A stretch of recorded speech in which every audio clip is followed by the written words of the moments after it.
আজকে রাতের জন্য রান্না করে নিয়েছি মজার একটা খাবার, বাসার সবার পছন্দের খাবার ইলিশ মাছের পাতুরি। তো এটা আমি এইভাবে করে রান্না করি। এইভাবে করে রান্না করলে এটা খেতে কিন্তু ভীষণ মজার হয়।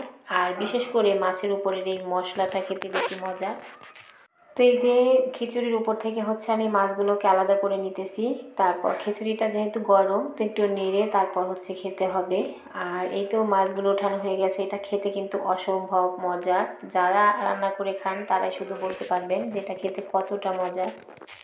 আর এই তো এই যে মাছগুলোকে আলাদা করে নিয়েছি, আর খিচুড়িটা এখন বেড়ে দেব। তার সঙ্গে একটু সালাদও ছিল। তো সব মিলিয়ে কিন্তু রাতের খাবারটা বেশ মজার একটা খাবার ছিল। তো সবাই মিলে এখানে খেতে বসে পড়লাম। এই তো গরম গরম পাতুরি ইলিশ মাছ দিয়ে, মাছটাও কিন্তু বেশ সুন্দর ছিল। আর খিচুড়িগুলো অনেক ঝরঝরে হয়েছিল। তো মাঝে মাঝে এই খাবারটা আমাদের বাসায় রান্না হয়, কারণ সবাই অনেক পছন্দ করে সেই জন্য। এই তো সবাই ভালো থাকবেন, আজ এ পর্যন্তই, আল্লাহ হাফেজ।